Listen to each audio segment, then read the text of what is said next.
अस्सलाम वालेकुम वरहमतुल्लाहि वबरकातुहू। आज हम एक बड़े ही मशहूर टॉपिक के ऊपर बात करने जा रहे हैं और वो है फैटी लिवर। अमूमी लोग जो हैं वो जिनके जिस्म पे चर्बी ज़्यादा होती है, जब उनका अल्ट्रासाउंड किया जाता है तो उस पर फैटी लिवर उनका नज़र आता है अल्ट्रासाउंड पे, तो परेशान हो जाते हैं कि ये जिगर पे जो चर्बी है ये क्यों है और इसके लिए हमें क्या करना चाहिए और इससे कैसे बचा जा सकता है। तो आज हम इसी टॉपिक पे बात करेंगे। ये आप देख रहे हैं कि नॉर्मल लिवर है, कितना खूबसूरत और प्यारा सा जिगर है ये आपका, और जब इसके ऊपर चर्बी चढ़ जाती है तो देखें उसकी शक्ल क्या हो जाती है। जो non alcoholic fatty liver disease है, यानी ऐसे लोग जो कि शराब नोशी नहीं करते लेकिन इसके बावजूद उनके जिगर के ऊपर चर्बी है, वो इस वजह से होती है क्योंकि उनका जो जिगर है वो जो चर्बी है उसको इस्तेमाल करने में, उसको ब्रेक डाउन करने में उसको थोड़ा सा मसला होता है। कुछ वजूहात होती हैं जिसकी वजह से ये मसला पैदा होता है और फिर वही चर्बी जिगर में इकट्ठी होना शुरू हो जाती है और फैटी लिवर बन जाता है। नॉन अल्कोहलिक फैटी लिवर, आपके जिगर में चर्बी का होना नॉर्मल नहीं है। आपके जिगर में चर्बी नहीं होनी चाहिए, लेकिन अगर आपके जिगर पर चर्बी है भी तो इसका मतलब ये नहीं है कि ये आपको नुकसान ही पहुंचाएगी। जो non alcoholic fatty liver disease होती है, इसकी वजह से आपके जिगर पर चर्बी तो इकट्ठी होगी लेकिन उससे आपको कोई मसाइल या पेचीदगियाँ पैदा नहीं होंगी। और ये अमूमन जिन लोगों के जिस्म पे चर्बी ज़्यादा होती है, जो मोटापे का शिकार होते हैं, उनके जिगर पे चर्बी होती है। तो अगर आपको non alcoholic fatty liver disease है तो ये नॉर्मल तो नहीं है, लेकिन इससे आपको कोई कॉम्प्लिकेशन होने के चांसेस भी कम होते हैं। लेकिन अगर ये प्रोग्रेस कर जाए, यानी अगर ये फैटी लिवर जो है आपका, जो जिगर पे चर्बी है, अगर इसकी वजह से आपके जिगर की इन्फ्लेमेशन यानी कि सोजिश हो जाए, तो उससे ये होगा कि जिगर की सोजिश के बायस जिगर अपने जो काम हैं वो सही तरीके से नहीं कर पाएगा। तो फिर आपको हम लेबल करते हैं मरीज़ को नॉन अल्कोहलिक स्टीएटोहेपेटाइटिस के नाम से। यानी ये हेपेटाइटिस है, जिगर की सोजिश है और इसकी वजह जिगर की चर्बी है, जिगर का ज़्यादा इकट्ठे हो जाना। हेपेटाइटिस की बहुत सी वजूहात होती हैं, वायरल भी होती हैं, जो आम लोगों को पता भी है, जिनके बारे में hepatitis A B C D E ये भी होती हैं वायरसेस की वजह से। लेकिन जो स्टीएटोहेपेटाइटिस है, इसका मतलब ये है कि उस चर्बी की वजह से आपके जिगर की सोजिश हुई, यानी हेपेटाइटिस आपको हुआ और वो काम करना जिगर कम शुरू हो गया। अगर यही बीमारी यानी नॉन अल्कोहलिक स्टीएटोहेपेटाइटिस ज़्यादा अरसे के लिए रहे और इसका इलाज ना किया जाए और जिगर की जो सोजिश है वो बढ़ती जाए, तो जिगर आप देख रहे हैं कि राइट लोअर कॉर्नर में जिगर जो है उसकी सर्होसिस हो जाती है, यानी जिगर फेल होना शुरू हो जाता है। जिगर काम कम करना शुरू करता है स्टीएटोहेपेटाइटिस में और आहिस्ता आहिस्ता वो काम करना बंद कर जाता है, तो लिवर फेल हो जाता है, उसको हम सिरोसिस भी कहते हैं। कौन से रिस्क फैक्टर्स हैं जिनके बायस ये आपका जिगर पे जो चर्बी है ये आपके हो सकती है? उसमें सबसे पहले गैस्ट्रिक बाईपास सर्जरी। बहुत से लोग हैं मोटापे को ख़त्म करने के लिए गैस्ट्रिक बाईपास सर्जरी करवाते हैं, छोटा करवा लेते हैं मैदे को। ये मैंने मैदे के ऊपर 2 नाइफ्स बनाए हैं, 2 चाकू हैं जो काट रहे हैं इसको ऊपर से भी और नीचे से भी, जिगर को बाईपास कर रहे हैं। खुराक की नाली से आपकी खुराक सीधी मैदे को बाईपास करते हुए आगे चली जाती है अंतड़ियों की तरफ। तो ऐसी सूरत में भी आपको जिगर पे चर्बी होने के चांसेस ज़्यादा होते हैं। अगर आपका कोलेस्ट्रॉल ज़्यादा है, आपके ट्राइग्लिसराइड्स ज़्यादा हैं खून के अंदर, या आप मोटापे का शिकार हैं और मोटापे के शिकार होने के बायस आपको मुख्तलिफ़ बीमारियां हैं, जिनमें हमने पहले एक लेक्चर में ज़िक्र किया था, पॉलीसिस्टिक ओवेरियन डिज़ीज़ है, आपको शुगर है अगर उसकी वजह से, या आप रात को उसकी वजह से सो नहीं पाते सही तरीके से, या आपको मेटाबॉलिक सिंड्रोम है जिसमें शुगर, ब्लड प्रेशर, मोटापा और ये सारी चीज़ें जिसमें शामिल होती हैं। अगर ये सारा कुछ आपको है तो आप बहुत ज़्यादा रिस्क पे हैं कि आपके जिगर पे चर्बी होगी।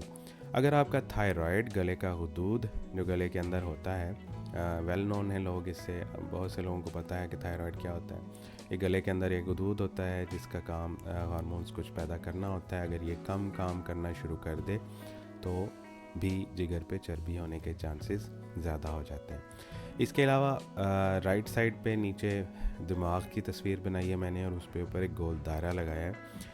ये वो जगह है जहाँ पे आपका पिट्यूटरी ग्लैंड होता है। इसका काम भी यही होता है, ये भी एक गदूद होता है, छोटा सा होता है और इसका काम भी यही होता है कि ये मुख्तलिफ हार्मोन्स पैदा करता है। अगर इसका भी ये फंक्शन आपने करना है, काम करना कम कर दे तो इसकी वजह से भी आपको फैटी लिवर हो सकता है। फैटी लिवर के लिए अमूमी तौर पे हम लोग टेस्ट रिकमेंड करते हैं जिगर के, उसमें ALT और AST होते हैं। AST तो इतना स्पेसिफिक नहीं होता क्योंकि वो बाज़ औक़ात मसल्स डैमेज होने की वजह से, पट्ठों के डैमेज होने की वजह से भी ज़्यादा हो जाता है। लेकिन ALT इसमें ज़्यादा हो जाता है जब आपका जिगर जो है वो सही से काम नहीं कर रहा होता, उसकी सोजिश होती है या उसमें कोई जिगर के अंदर कोई और मसला हो। तो जैसे ही आपके हिपेटोसाइट्स यानी आपके वो सेल जो जिगर को काम करने में मदद देते हैं, उनकी सोजिश हो या उनमें कोई मसला हो और वो काम कम करना शुरू करें तो आपका ALT ज़्यादा हो जाता है। ये खून का टेस्ट होता है। हम लोग अमूमी तौर पे ALT और AST जो होता है उसकी रेशो को देखते हुए डिसाइड करते हैं कि आया इस बंदे का जिगर सही से काम कर रहा है या नहीं काम कर रहा। इसके अलावा टेस्ट्स होते हैं, इमेजिंग प्रोसीजर्स हैं, यानी आपका हम अल्ट्रासाउंड करवा के देख सकते हैं। जैसे मैंने पहले बताया कि अल्ट्रासाउंड पे फैटी लिवर पता चल जाता है। अगर उसकी ज़्यादा ही हम इंटेंस स्टडीज़ चाह रहे हों कि ज़्यादा गहरे जांच करें कि इसका किस हद तक इसमें मसला आ रहा है तो फिर हम CT स्कैन भी करवा लेते हैं या MRI भी करवा लेते हैं। कम ही करवाते हैं लेकिन ज़्यादातर अल्ट्रासाउंड पे डायग्नोज हो जाता है। हाँ, अलबत्ता अगर जिगर पे अल्ट्रासाउंड के दौरान कोई ऐसी चीज़ नज़र आए जिसकी हमें टेंशन हो, जैसे कोई छोटी मोटी रसौली बनी हुई हो या कुछ और ऐसा जिसकी वजह से आपका जिगर फैटी हो रहा हो, तो फिर हम ज़रूर CT या MRI करवाते हैं। लिवर टिश्यू टेस्टिंग होती है और ये अल्ट्रासाउंड गाइडेड होती है, यानी अल्ट्रासाउंड मशीन के से देखते हुए हम लोग जिस जगह का हमने सैंपल लेना हो वहाँ से हम अल्ट्रासाउंड को के ऊपर देखते हुए एक बड़ी नीडल जिल्द के ज़रिए जिगर के अंदर डालते हैं और जिगर का कुछ हिस्सा वो जहाँ से हमें वो सैंपल चाहिए वो हम वहाँ से ले लेते हैं। इसको लिवर बायोप्सी कहते हैं। ये भी फैटी लिवर के लिए नहीं होती, ये भी अगर फैटी लिवर के एडवांस कोई स्टेज हो जिसमें कोई ऐसी चीज़ हमें नज़र आ रही हो जिसका टेस्ट करना ज़रूरी हो कि अल्लाह ना करे ये कोई कैंसर वगैरह या कुछ और तो नहीं बनना जा रहा, तो उसके लिए हम लोग ये करते हैं। हर पेशेंट का लिवर बायोप्सी नहीं होता। ये जो लिवर बायोप्सी होती है ये पीस होता है एक जो जिगर का हम लेते हैं, इसको फिर हम लेबॉर्ट्री में भेजते हैं और लेबॉर्ट्री वाले हमें बताते हैं, इसका जो हिस्टोपैथोलॉजिस्ट होते हैं, जो इसके स्पेशलिस्ट होते हैं, जो इन चीज़ों को देखते हैं, वो हमें देख के बताते हैं कि इसका जो टिश्यू हमने भेजा, जो आपके जिगर का छोटा सा पीस एक नीडल के ज़रिए निकाल के हमने भेजा, उसके अंदर सोजिश है या वो सिरोसिस यानी सोजिश के एडवांस स्टेज की तरफ जा रहा है।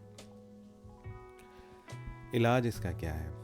इसका कोई ख़ास इलाज नहीं है। Non alcoholic fatty liver disease का कोई ख़ास इलाज नहीं है, बल्कि हम लोग जो रिस्क फैक्टर्स होते हैं जिनकी वजह से आपको ये होता है हम उनका इलाज करते हैं। अगर उनका इलाज करें तो आपका जिगर सिर्फ फैटी रहेगा। उसकी जो एडवांस स्टेजेस मैंने बताई, स्टेटोहेपेटाइटिस के जिसकी वजह से जिगर की सोजिश हो जाए या सिरोसिस के जिगर काम करना बिल्कुल ही बंद कर दे, उससे बचने के लिए हम रिस्क फैक्टर्स को कंट्रोल करते हैं। उसके अलावा आप हेपेटाइटिस A और हेपेटाइटिस B की वैक्सीन भी लगवा सकते हैं, क्योंकि अगर आपको अल्लाह ना करे ये होता है तो ये भी आपके जिगर को बहुत ज़्यादा डैमेज करता है। घर पे आप क्या कर सकते हैं? अब खाने पीने में आपने हेल्दी डाइट का इंतखाब करना है। ऐसी चीज़ें जिनमें फ्रूट्स हैं, वेजिटेबल्स हैं यानी सब्जियां हैं, होल ग्रेन्स हैं, ये आपने इस्तेमाल करनी है, बजाय इसके कि आप बाज़ारी चीज़ें जिसमें शवारमा, पिज़्ज़ा, बर्गर, इस तरह की जितनी भी चीज़ें हैं इनसे परहेज़ करने की कोशिश करें। जितना हेल्दी डाइट आप लेंगे उतने आपके चांसेस कम हैं कि आपका फैटी लिवर हो। जितना आप जंक फूड लेंगे उतने आपके चांसेस ज़्यादा हैं कि आपका फैटी लिवर हो। अगर आपका फैटी लिवर हो ही गया तो आप जंक फूड छोड़ के हेल्दी डाइट की तरफ रुजू करें। तो हेल्दी डाइट जो है वो आपके लिवर को सिर्फ फैटी ही रहने देगी और उसकी कॉम्प्लिकेशंस में नहीं जाने देगी। आपने अपना वज़न कंट्रोल करना है। अगर तो आपका वज़न ज़्यादा है तो फिर आपने अपना वज़न कम करना है। अपनी कैलोरीज़ काउंट करनी है कि रोज़ाना आप दिन में कितनी कैलोरीज़ लेते हैं और उनको थोड़ा सा कम करना है, और उससे आपका आहिस्ता आहिस्ता वज़न कम होना शुरू होगा। और उसके साथ आपने एक्सरसाइज करनी है, और कोशिश करें कि डेली, और अगर डेली नहीं कर सकते तो अल्टरनेट डे पे अगर आप 30 मिनट्स टू 1 आवर यानी 30 मिनट से 1 घंटे की भी एक्सरसाइज एक दिन छोड़ के एक दिन करते हैं, और उसके साथ आप अपना वेट कंट्रोल करने के लिए हेल्दी डाइट लेते हैं और कैलोरीज़ को कम करते हैं, तो बहुत ज़्यादा चांसेस हैं कि आपका वेट भी रिड्यूस होगा और आपके जिगर की चर्बी भी कम होगी, और जिगर की चर्बी से जो फर्दर मसाइल पैदा होते हैं वो आपको नहीं होंगे। बहुत सी स्टडीज़ ऐसी भी हैं जो कहते हैं कि विटामिन ई लेने से जिगर की चर्बी कम हो जाती है, लेकिन जिगर की चर्बी विटामिन ई से कम करते करते ये बात जहन में रखिएगा कि इसके साइड इफ़ेक्ट्स भी होते हैं। विटामिन ई ज़्यादा लेने से आप का रिस्क जो होता है डेथ का वो ज़्यादा हो जाता है, और मर्दों में जो प्रोस्टेट है, जिसे मर्दाना गदूद आम ज़ुबान में कहते हैं, उसका कैंसर होने के चांसेस ज़्यादा होते हैं। तो विटामिन ई आप ले सकते हैं, लेकिन इतना ज़्यादा नहीं कि उससे आपको कोई भी कॉम्प्लिकेशन हो जाए। कॉफ़ी, कुछ स्टडीज़ ये भी कहती हैं कि कॉफ़ी जो है वो भी हेल्प करती है कि आपके जिगर पे चर्बी इकट्ठी ना हो। अब इसका मतलब ये नहीं है कि अगर आप कॉफ़ी नहीं पीते तो जिगर की चर्बी कम करने के लिए आप कॉफ़ी पीना शुरू कर दें, ऐसा बिल्कुल भी नहीं है।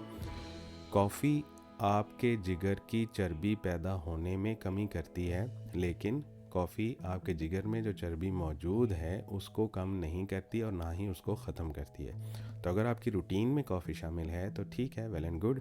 अगर आपकी रूटीन में कॉफ़ी नहीं है तो आपने ये शुरू नहीं करनी अपने फैटी लिवर या जिगर की चर्बी को कम करने के लिए। आज के लिए बस इतना ही। इंशाल्लाह नेक्स्ट टॉपिक में आपसे मुलाकात होगी। और प्लीज़ अगर आपकी कोई भी क्वेश्चंस हों किसी किस्म के, या आप किसी डिज़ीज़ के बारे में मज़ीद तफसीलात जानना चाहते हो, तो कमेंट बॉक्स में ज़रूर लिखा करें, ताकि मैं नेक्स्ट लेक्चर जो है वो उसके ऊपर बना दूँ। आपका बहुत शुक्रिया। अल्लाह हाफ़िज़।